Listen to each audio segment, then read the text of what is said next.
वळूया पुढच्या महत्त्वाच्या बातमीकडे। गडचिरोलीच्या सीमेवर जवानांनी माओवाद्यांना घेरले।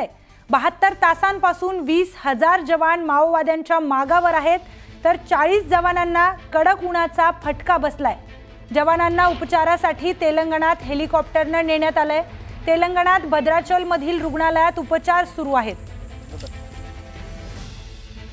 या संदर्भातली अधिक माहिती घेऊया आपले प्रतिनिधी महेश तिवारी यांच्याकडून। महेश, माझा आवाज येतोय? 40 जवानांना कडक उन्हाचा फटका बसलाय अशी माहिती कळतीये। छत्तीसगडमध्ये अनेक माओवाद्यांना देखील पकडण्यात आले। आता गडचिरोलीच्या सीमेवर देखील या माओवाद्यांच्या मागावर आपले जवान आहेत। काय अधिकची माहिती? हा 3 राज्यांचा सीमावर्ती भाग आहे। कर्रेगट्टा पहाडी परिसर जो 1000च्या जवळपास माओवादी मोठ्या नेत्यांचं असल्याची माहिती मिळाल्यानंतर 2 दिवसापासून या ठिकाणी मोठं ऑपरेशन सुरू करण्यात आलेलं आहे।